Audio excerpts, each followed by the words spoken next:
അച്ഛാ, ഇത് ഞാൻ കണ്ടിട്ടുണ്ട്.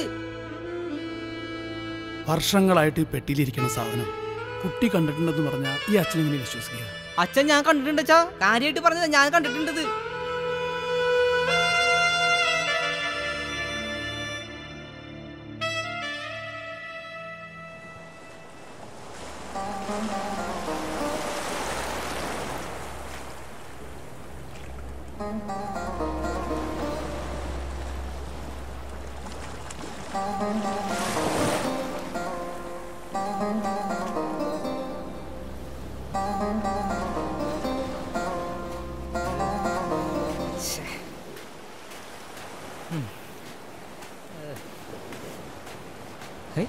ഇത് നമ്മുടെ ജോബിയല്ലേ?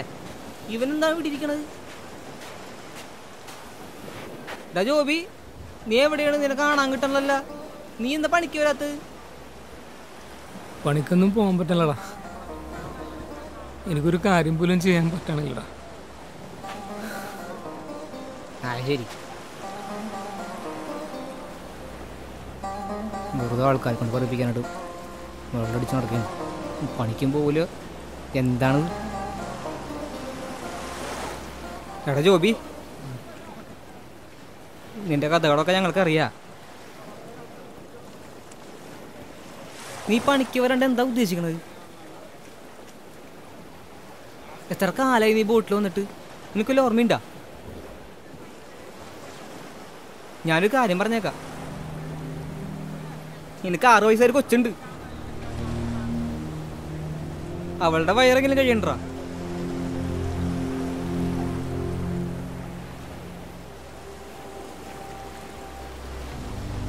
സബാനെ, നിനക്കെൻ്റെ കാര്യങ്ങളെല്ലാം അറിയാവുന്നതല്ലേ? എൻ്റെ ഭാര്യ മരിച്ചിട്ട് ഇന്നേക്കൊരു വർഷമാണടാ. ഇന്ന് തന്നെയാണ് എൻ്റെ കൊച്ചിൻ്റെ പിറന്നാൾ.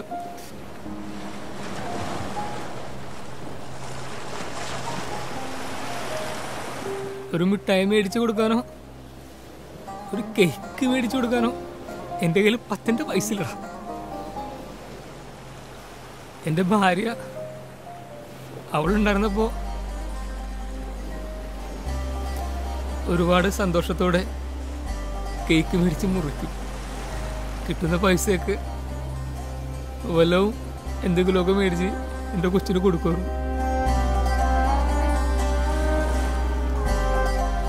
ഞാനെന്ത് ചെയ്യൂടാപ്പാ എൻ്റെ കൊച്ചിന് വേണ്ടിയിട്ട്? നീ പറ. എനിക്ക് പറ്റണില്ലട സപ്പട്ടി, എനിക്ക് പറ്റണില്ലടാ. അവള് പോയപ്പോ എന്നെല്ലാം പോയി, സന്തോഷം പോയി. ഇന്ന് ഞാൻ ആ കൊച്ചിന്റെ മുഖത്ത് എങ്ങനെ നോക്കൂടാ? അവളുടെ പേര്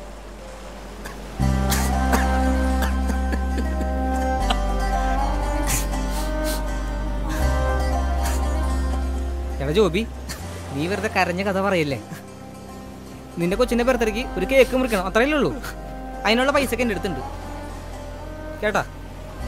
നീ വെറുതെ കരഞ്ഞ് ഓരോ സെൻറ്റി ഡയലോഗും പറയും. നീ വന്നാൽ എഴുന്നേറ്റ് വാ, നമുക്ക് സെറ്റാക്കാം.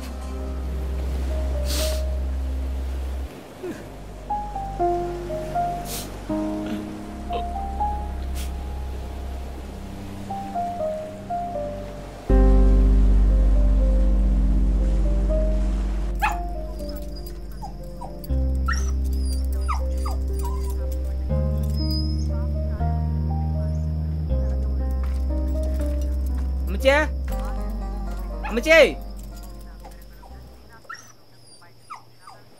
എന്താടാ കിടന്നലറണ കിടന്ന്? അമ്മച്ചി നമ്മുടെ ജോബിയുടെ മോളുടെ ബർത്ത്ഡേ ആണ്. അവരെ വീട്ടിലെ അവസ്ഥ അമ്മച്ചിക്ക് അറിയാലോ.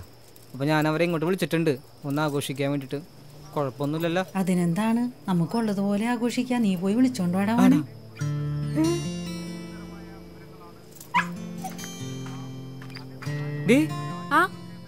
നമ്മുടെ ജോബിച്ചാണ്ട കൊച്ചില്ല എന്നെ കൊച്ചി, അവളെ ബർത്ത്ഡേ ആണ്. ആ ഞാൻ അവരെ ഇങ്ങോട്ട് വിളിച്ചിട്ടുണ്ട്. നമുക്ക് വിളിച്ചാലാ?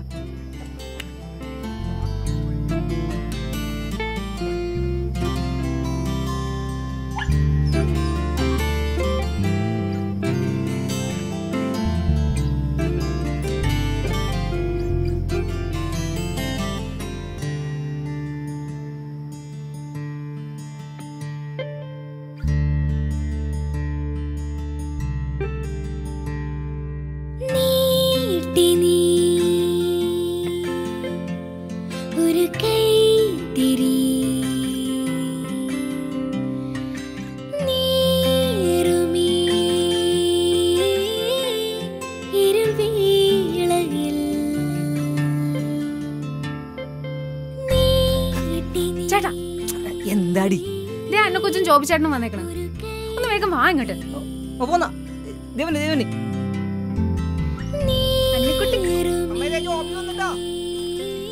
ജോലി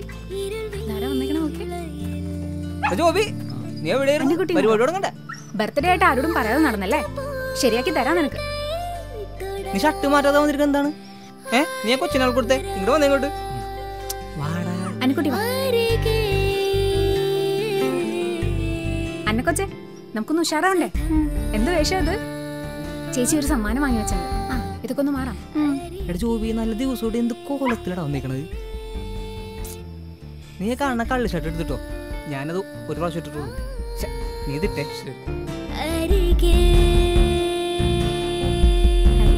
അന്നക്കൊച്ചു സുന്ദരിയായല്ലോ.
അച്ഛൻ ഏതാണ്?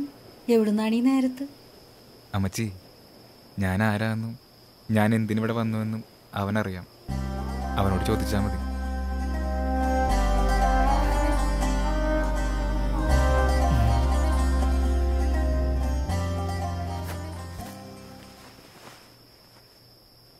മോളിങ് വന്നേ. മോളുടെ പേരെന്താ? അന്ന. ലൂക്കാച്ചന് ഒരു ഗിഫ്റ്റ് തരട്ടെ?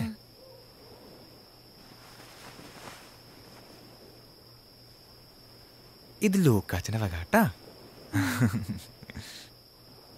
എടാ ജോബി, ഇതൊന്നും അവളുടെ കഴുത്തിലിട്ട് കൊടുത്തേ.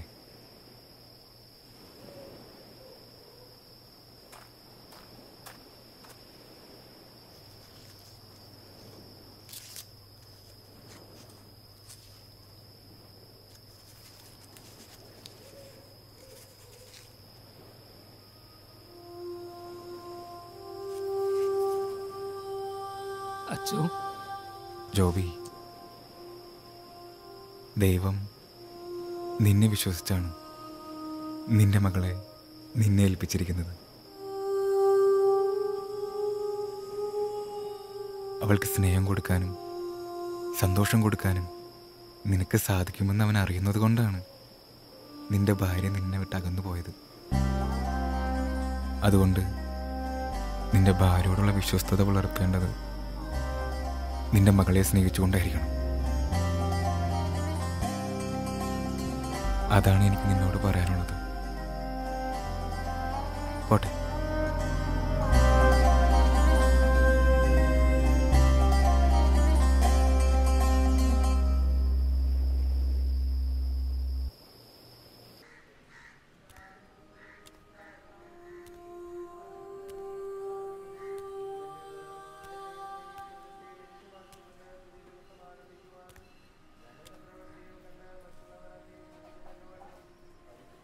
അച്ചോയ്, അച്ഛനെന്താ മിണ്ടാത്തത്? സെബാട്ടി, നീ പറയുന്നത് കേട്ടിട്ട് എനിക്ക് ഒരുപാട് സന്തോഷം തോന്നുന്നുണ്ട്. കൂടെ ഒരു പിടി സംശയങ്ങളും. എന്തായാലും നീ ഇത്രയ്ക്കും ഉറപ്പ് പറയുന്ന സ്ഥിതിക്ക് ഞാനത് നിഷേധിക്കുന്നില്ല. പിന്നെ നീ അന്ന് കണ്ടു എന്ന് പറയുന്ന ആ സാക്സോഫോൺ, അതവന് ഒരുപാട് പ്രിയപ്പെട്ടതാ. നീ അന്ന് കണ്ടതുപോലെ ഞാനും ഒരിക്കലത് കണ്ടിട്ടുണ്ട്, ഒരു രാത്രിയിൽ.